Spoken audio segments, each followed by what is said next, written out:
Here with head coach Nate Oats at your first SEC tip-off. Congrats, you're here. Now, one of the first questions when you walked up to the podium was, hey, coach, you were coaching men's high school basketball 6 years ago and winning a state championship at that. You're standing at a Power 5 media day. How does it feel?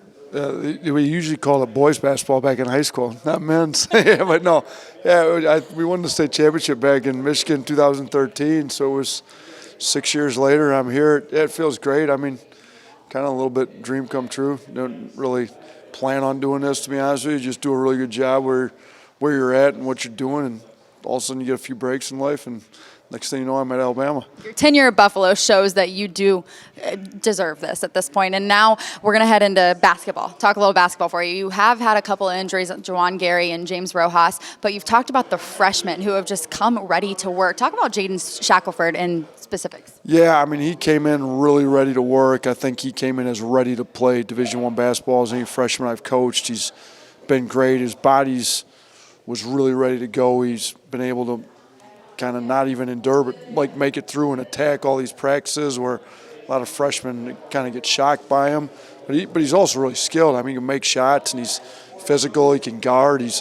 And probably the best thing is just his attitude and his mindset. He just wants to be coached and wants to get better. So he's going to be a big part of what we do this year. And talk about just the camaraderie and how everyone has kind of meshed together as a new squad. You've got transfers, you've got freshmen, and you've got a whole new coaching staff. What has that been like for you guys? Yeah, we've worked hard on building it together. We kind of did a little retreat, a little boot camp. I don't know if you can call it a retreat, but we got away together and learned about each other. And, you know, we're trying to really build a culture where guys like to be with each other and play with each other. So, and they're good. I mean, they do genuinely like to be with each other, and they're playing well together. And we make practices really competitive, so they compete against each other. But we're mixing the teams up every day, so they got to play with certain guys and develop that chemistry as well. So I like where we're at right now.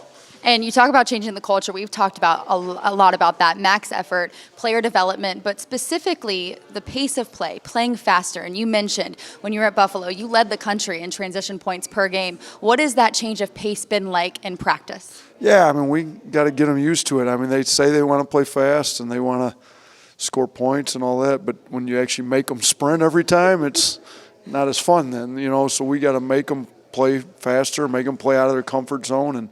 But I think when they do, they're really good. I mean, Kyra is as fast from one end of the floor to the other as anybody in the country, and Herb Jones is much better in transition than he is when the defense is set in front of him, and Petty's a great athlete. Reese gets a lot of wide-open shots that he's knocking down when we're playing up and down. And so they're good when they play in transition. We just got to get them used to doing it make or miss, anything like we're trying to run. So we're getting better at it, though, but we got a long ways to go till we get there. Awesome. Thanks so much, Coach. No, thanks, Maggie. Appreciate it.